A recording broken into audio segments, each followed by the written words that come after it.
Hello students, welcome to mathematics class. हम arithmetic progression में exercise 5.2 discuss कर रहे थे। ओके, तो कुछ क्वेश्चंस हम इस एक्सरसाइज के कर चुके हैं। आज हम कुछ और क्वेश्चंस डिस्कस करेंगे एक्सरसाइज 5.2 के। तो आप अपना नोटबुक में एक्सरसाइज 5.2 ओपन कर लीजिए। Okay, we will discuss first question number 10। तो क्वेश्चन में रीड कर रहा हूं। The 17th term of an AP exceeds its 10th term by 7. Find the common difference. हमें क्या गिवन है? एक अर्थमेटिक प्रोग्रेशन में 17th टर्म 10th टर्म से 7 ज्यादा है। The 17th term of an AP exceeds its 10th term by 7। Exceed का मतलब ज्यादा। ओके, और हमें इस गिवन अर्थमेटिक प्रोग्रेशन का कॉमन डिफरेंस मालूम करना है। चलिए, तो हम मान लेते हैं कि इस एपी का फर्स्ट टर्म ए है और कॉमन डिफरेंस डी होगा। तो question 10 exercise 5.2, let the first term of AP equals to A. Okay, and let the common difference equals to D। तो हमें AP तो गिवन नहीं है, हमने फर्स्ट टर्म को A मान लिया और कॉमन डिफरेंस को D मान लिया। अब हमें क्वेश्चन में गिवन है 17th टर्म और 10th टर्म के बारे में गिवन है। हम 17th टर्म को क्या लिख सकते हैं?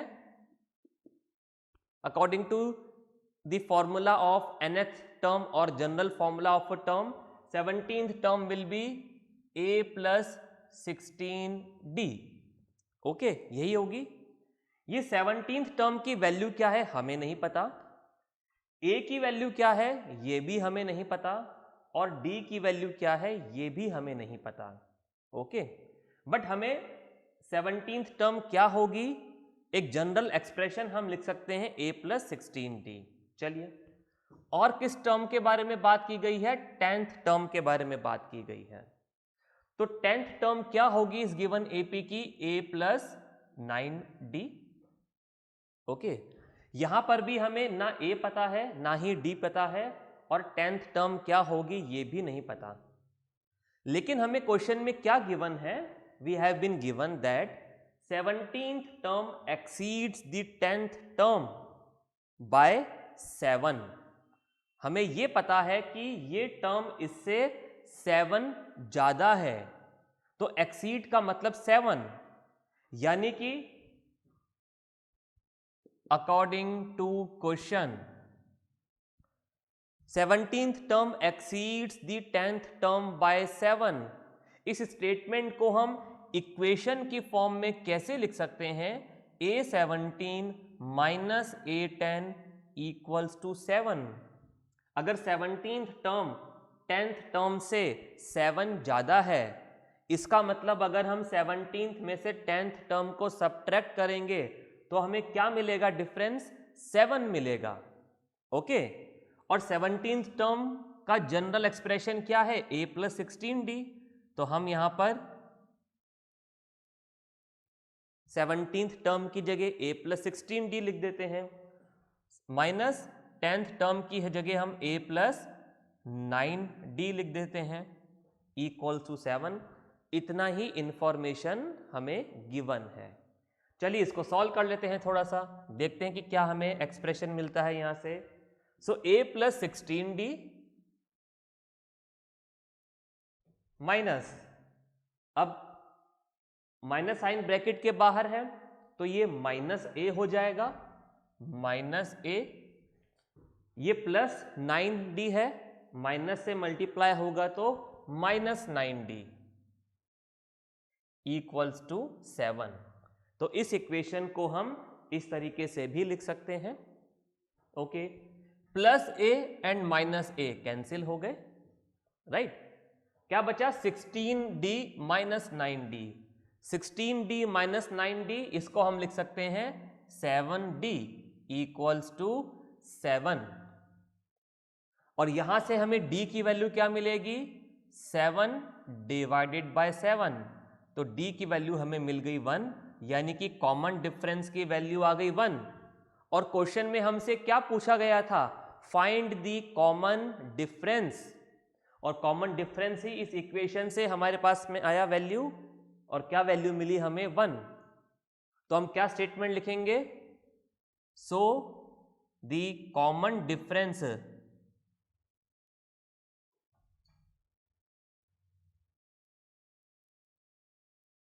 is 1। So the common difference is 1।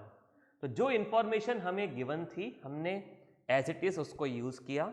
हमें 17th और 10th टर्म का डिफरेंस गिवन था 7, ना तो हमें फर्स्ट टर्म गिवन था और ना ही कॉमन डिफरेंस गिवन था, राइट।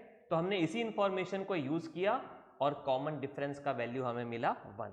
ओके, तो इस क्वेश्चन को आप नोट कर लीजिए। हमें एक क्वेश्चन और डिस्कस करते हैं।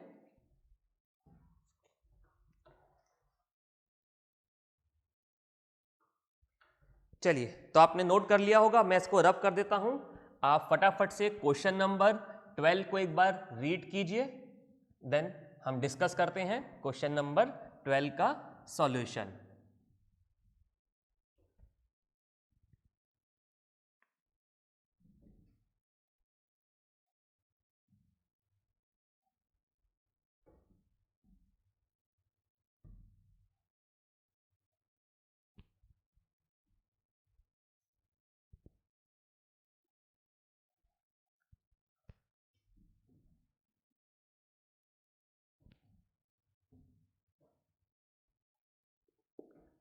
चलिए, मैं क्वेश्चन रीड कर रहा हूं बुक में से।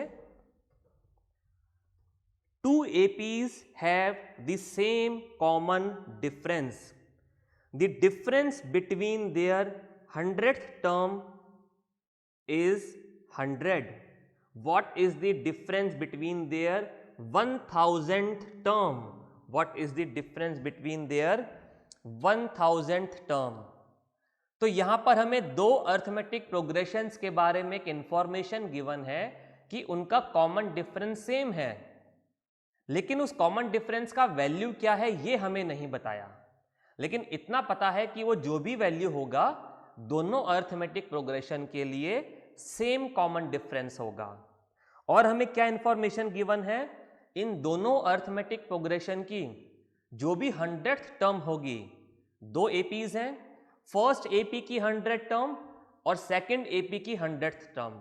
अब इनका वैल्यू अलग अलग होगा, लेकिन वो जो भी वैल्यूज होंगी उनका डिफरेंस हमें गिवन है 100। और हमसे पूछा गया है कि इन दो एपीज की 1000th टर्म के बीच का डिफरेंस क्या होगा। तो चलिए बोर्ड पर इसको सॉल्व करते हैं। तो सबसे पहले हम एक काम करते हैं कि कॉमन डिफरेंस को डी मान लेते हैं। तो let the common difference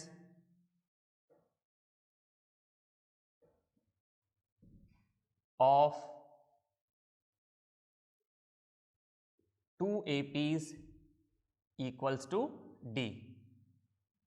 common difference को हमने D मान लिया। अब यहां पर दो अरिथमेटिक प्रोग्रेशंस हैं। फर्स्ट अरिथमेटिक प्रोग्रेशन का फर्स्ट टर्म क्या होगा हमें नहीं पता, सेकंड का फर्स्ट टर्म क्या होगा हमें नहीं पता, और ऐसा भी नहीं गिवन है कि वो फर्स्ट टर्म सेम होगा। ओके, तो हम एक काम करते हैं, let the first term of first AP equals to A. हमने फर्स्ट एपी की जो फर्स्ट टर्म है उसको ए मान लिया।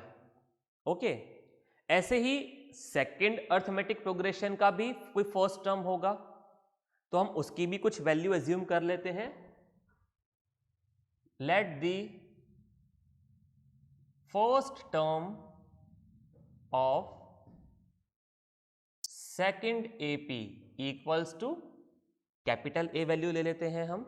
ओके, तो फर्स्ट एपी का फर्स्ट टर्म हमने ए मान लिया, सेकंड एपी का फर्स्ट टर्म हमने कैपिटल ए वैल्यू ले लिया, और कॉमन डिफरेंस क्योंकि दोनों में सेम है तो हमने उसको डी मान लिया। ये कॉमन डिफरेंस दोनों ही अर्थमेटिक प्रोग्रेशन के लिए सेम है। अब हमें क्या गिवन है क्वेश्चन में, इन दोनों एपीज की 100th टर्म के बीच का डिफरेंस गिवन है। तो हम एक काम करते हैं, सबसे पहले फर्स्ट एपी और सेकंड एपी की 100th टर्म का वैल्यू क्या होगा वो लिख देते हैं। ओके, तो फर्स्ट एपी का 100th term, 100th term of first AP, 100th term of first AP, इसको हमने बोल दिया A100। ओके, क्या वैल्यू होना चाहिए इसका, इसका एक्सप्रेशन क्या होगा, फर्स्ट टर्म A है तो it will be A plus common difference D है तो A प्लस 99D। ओके, यही वैल्यू होगा 100th टर्म का। ये फर्स्ट एपी का 100th टर्म हो गया।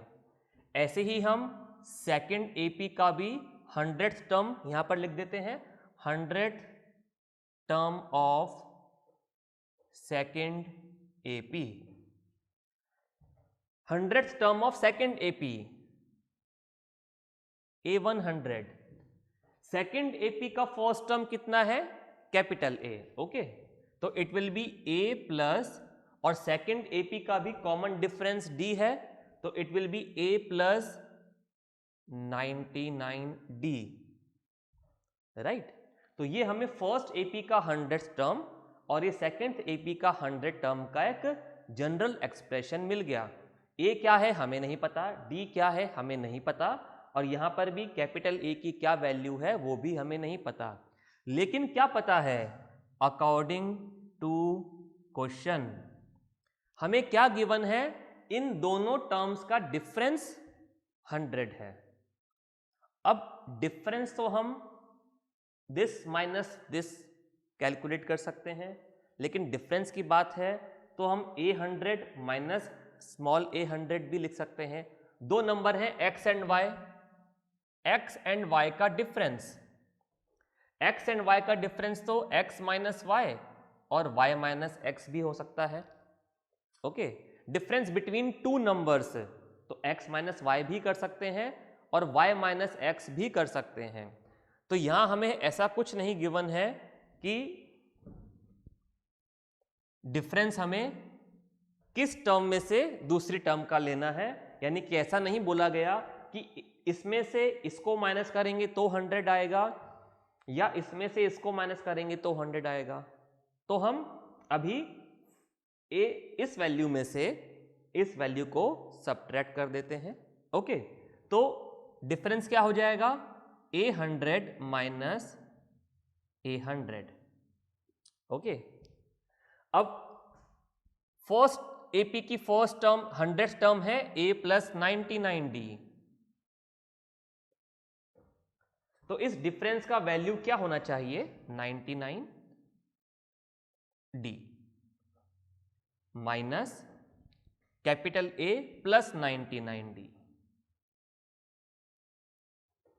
ओके, डिफरेंस यही होगा, और इस डिफरेंस का हमें वैल्यू गिवन है 100। ओके, तो हम क्या लिख सकते हैं, अब इसको यहां पर सॉल्व कर लेते हैं हम।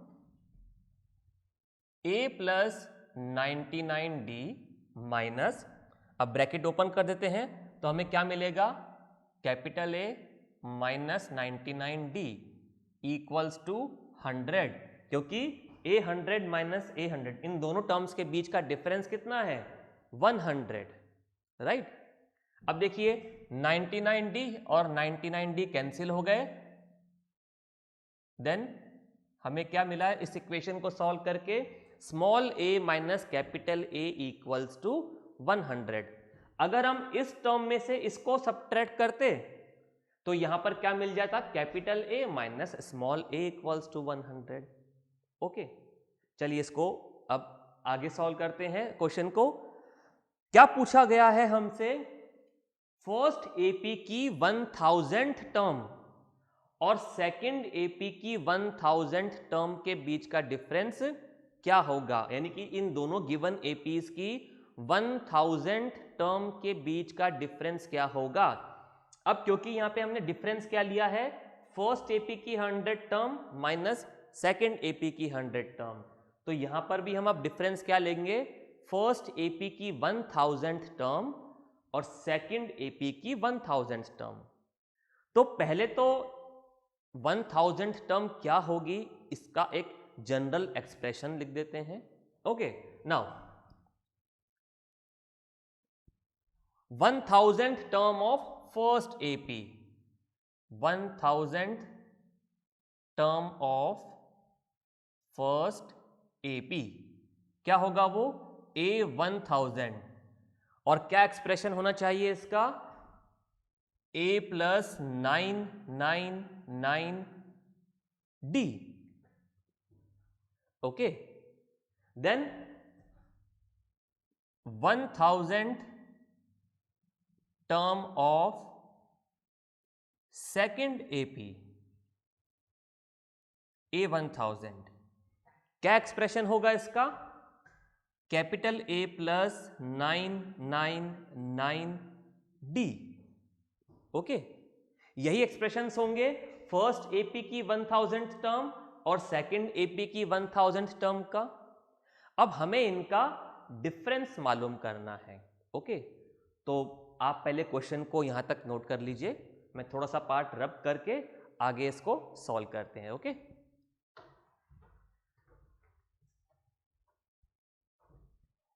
चलिए आपने सॉल्व कर लिया होगा, इसको नोट कर लिया होगा, इसको मैं थोड़ा सा रब कर देता हूं।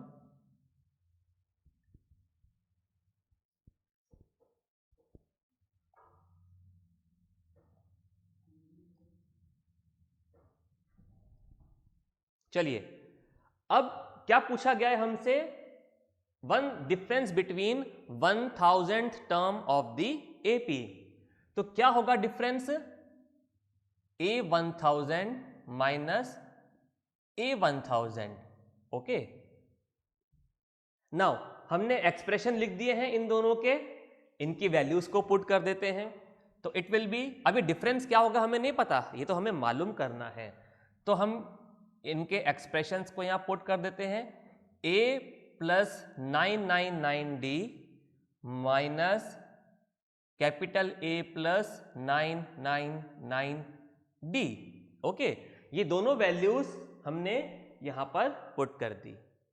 चलिए सॉल्व कर देते हैं, तो it will be A + 999D minus A - 999D, और यहां से 999D माइनस 999D ये कैंसिल हो जाएगा, क्या बच गया, small a minus capital A, और small a minus capital A का वैल्यू हमने अभी कैलकुलेट किया था 100।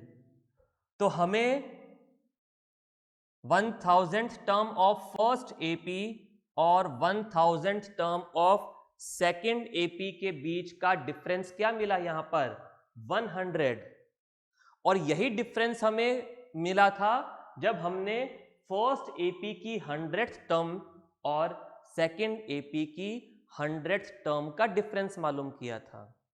तो देखिए ये डिफरेंस तो कांस्टेंट आ रहा है, किसके लिए, हम फर्स्ट एपी की जिस टर्म की बात कर रहे हैं, अगर सेकेंड एपी की भी हम वही टर्म लें तो ये डिफरेंस क्या होगा, कांस्टेंट होगा।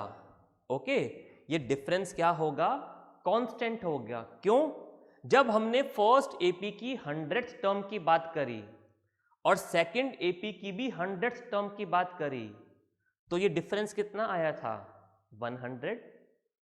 जब हमने फर्स्ट एपी की 1000th टर्म की बात करी और सेकेंड एपी की भी 1000th टर्म, तो भी ये डिफरेंस कितना आया, 100।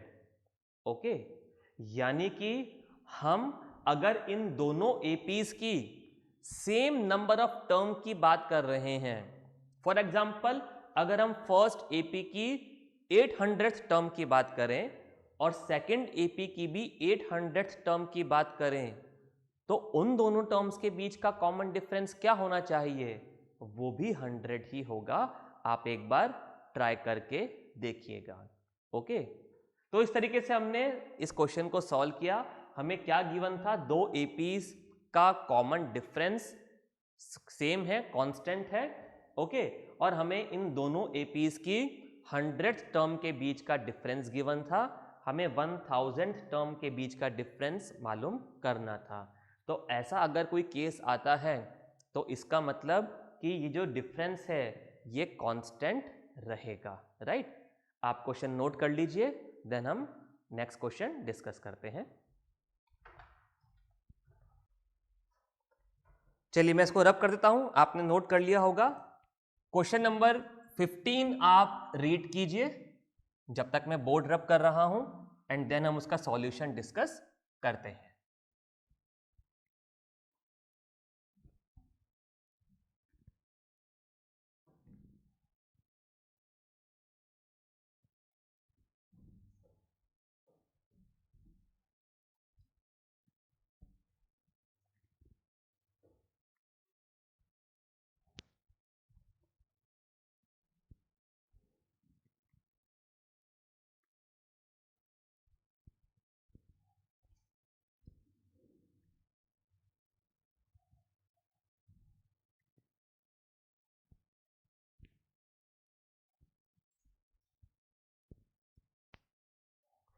ओके, मैं क्वेश्चन रीड कर रहा हूं। Question number 15, for what value of n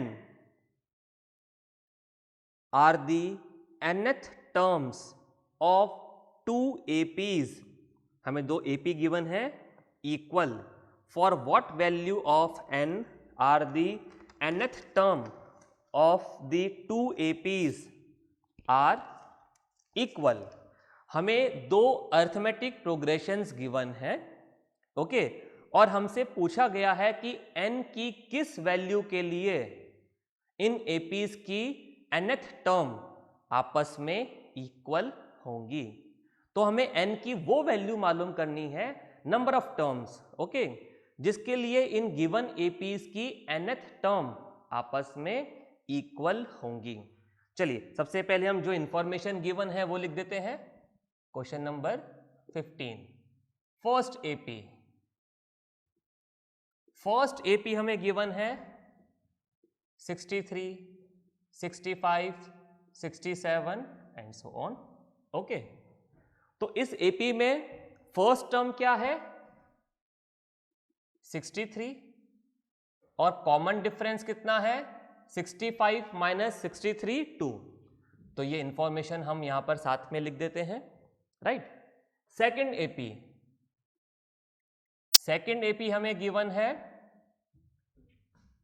3, 10, 17 and so on. Okay, second AP का फर्स्ट टर्म कितना है? 3, और कॉमन डिफरेंस हम यहां कैपिटल डी लिख देते हैं। कॉमन डिफरेंस कितना है? 10 माइनस 3 7। राइट, तो ये दो एपीज हमें गिवन थी। हमने दोनों एपीज का फर्स्ट टर्म और कॉमन डिफरेंस यहां पर लिख दिया। ये इंफॉर्मेशन हमें गिवन है। अब हमसे पूछा गया है कि n की किस वैल्यू के लिए इस एपी की nth टर्म और सेकंड एपी की nth टर्म आपस में इक्वल होंगी। तो एक काम करते हैं, सबसे पहले तो हम गिवन इंफॉर्मेशन के अकॉर्डिंग दोनों एपीज का nth टर्म लिख देते हैं। तो चलिए, nth term of first AP, first AP का nth टर्म क्या होगा? an equals to a plus n minus 1d होगा। राइट, और यहां हमें फर्स्ट टर्म की वैल्यू पता है, फर्स्ट टर्म है 63, कॉमन डिफरेंस भी हमें पता है 2, तो 63 plus 2 into n minus 1, n की वैल्यू नहीं पता, वही हमें मालूम करनी है। ओके, चलिए सॉल्व कर लेते हैं। तो 63 plus 2n minus 2, 63 minus 2 61 plus 2n। तो ये हमें एक एक्सप्रेशन मिल गया फर्स्ट एपी की nth टर्म का, राइट। ऐसे ही हम सेकेंड एपी की भी nth टर्म का वैल्यू निकाल लेते हैं। तो nth term of second AP, nth term of second AP क्या होगा? a plus n minus 1 into capital D हमने लिख दिया यहां पर। हमें फर्स्ट टर्म पता है सेकेंड एपी की, प्लस हमें कॉमन डिफरेंस भी मालूम है 7 है, दोनों का वैल्यूज हमने पुट कर दिया। सॉरी, n हमें नहीं पता, उसी के लिए हमें इस क्वेश्चन को सॉल्व करना है। इसको भी हम सॉल्व सिंप्लीफाई कर लेते हैं। It will be 3 plus 7n minus 7, so 7n, 3 minus 7 minus 4, 7n minus 4, ये हमें nth टर्म मिल गया सेकेंड एपी का। अब हमसे क्या पूछा गया है कि n की किस वैल्यू के लिए गिवन 2 एपीज का nth टर्म इक्वल होगा, यानी कि हमें ये वैल्यू और ये वैल्यू इक्वल गिवन है। n की किस वैल्यू के लिए इक्वल होंगी, n की वो वैल्यू हमें बतानी है। Okay, so according to question हम इन दोनों वैल्यूज को आपस में इक्वेट कर देते हैं और n के लिए सॉल्व कर लेते हैं। तो इक्वेशन क्या बनेगा? 61 plus 2n equals to 7n minus 4, ये हमारे पास में इक्वेशन बन गया। इसको सॉल्व कर लेते हैं। ओके, सो 61 प्लस 4, ये माइनस 4 यहां के प्लस 4 हो जाएगा, equals to 7n minus 2n, right. So 65 equals to 5n, तो इसको ऐसे भी लिख सकते हैं कि 5n इक्वल्स टू 65। यहां से n की वैल्यू क्या मिलेगी? 65 अपॉन 5 यानी कि 13। ओके, यानी कि इन दोनों एपीज की 13th टर्म आपस में इक्वल होंगी। हमने क्या सॉल्व किया? an equals to an, according to question an equals to an, small an equals to capital An, यानी कि जब n की वैल्यू 13 होगी, सो देन क्या होगा? A13 will be equals to A13. So for n equals to 13, okay, we will write down the statement in the last. For n equals to 13, nth term of first AP will be equals to nth term of the second AP. Okay, तो हमें n का value पूछा गया था। हमने सबसे पहले दोनों एपीज का nth टर्म का एक्सप्रेशन लिख दिया, दोनों को आपस में इक्वेट कर दिया और n के लिए सॉल्व कर दिया। ओके, इसको नोट कर लीजिए, एक क्वेश्चन और डिस्कस करते हैं। ओके, तो आपने क्वेश्चन नोट कर लिया होगा, मैं इसको रब कर देता हूं।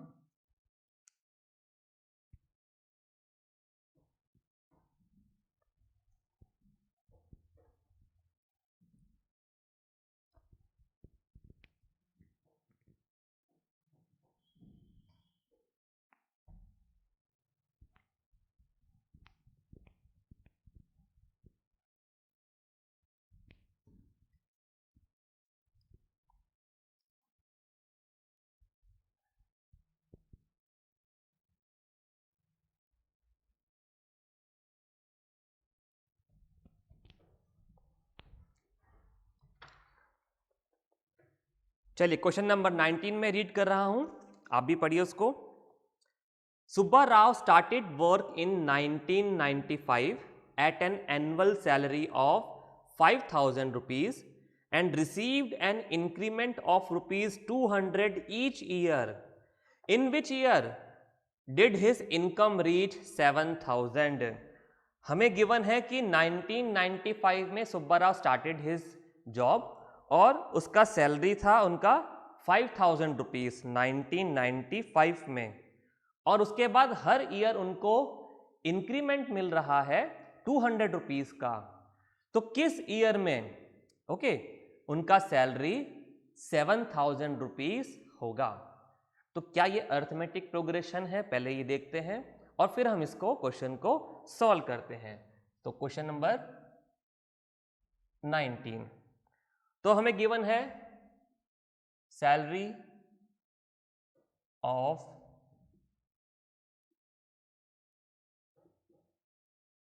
Subba Rao in 1995 equals to rupees 5,000। Okay, then each year increment हमें गिवन है, increment in each year equals to rupees 200, right. तो अगर 1995 में सैलरी 5,000 है और ईयरली इंक्रीमेंट 200 रुपीज का है, तो 1996 में क्या सैलरी होना चाहिए वो हम निकाल लेते हैं। तो salary in 1996 equals to 5,000 plus 200, salary in 1997 equals to 5,000 plus, अब 1996 में 200 रुपीज का इंक्रीमेंट मिला, 1997 में फिर से 200 का इंक्रीमेंट मिलेगा, तो हम इसको 2 इंटू 200 लिख सकते हैं इंक्रीमेंट को। ओके, ऐसे ही सैलरी इन 1998 5,000 प्लस 3 इंटू 200, अब थर्ड ईयर की बात चल रही है तो 3 into 200।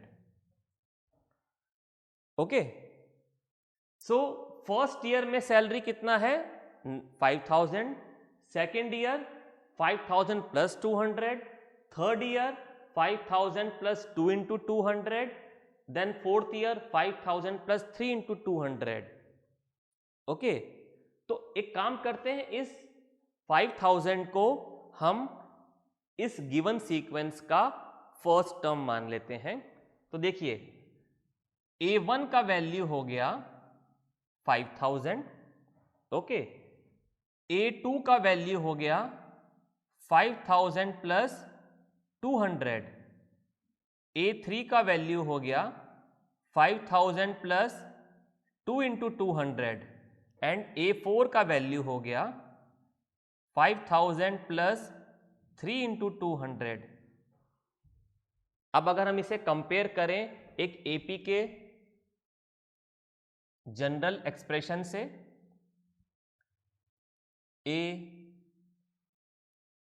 A plus D, A plus 2D, A plus 3D and so on, तो क्या ऐसा ही एक एक्सप्रेशन लिखा हुआ है? देखिए फर्स्ट टर्म 5,000, फिर 5,000 प्लस 200, फिर 5,000 प्लस 2 इंटू 200, फिर 5,000 प्लस 3 इंटू 200, तो ऐसा ही एक एक्सप्रेशन हमारे सामने लिखा हुआ है। यानी कि जो ईयर ऑन ईयर सैलरी है, अगर हम इसे एक सीक्वेंस में लिखें तो वो सीक्वेंस हमें क्या मिलेगा? Arithmetic progression. ओके, तो हमें मालूम करना है कि इस गिवन सीक्वेंस का कौन सा टर्म 7,000 होगा। ओके, तो हम मान लेते हैं कि लेट इन दी nth ईयर। ओके, आप इसको नोट कर लीजिए, थोड़ा सा पार्ट में रब कर देता हूं। चलिए इसको रब कर देते हैं।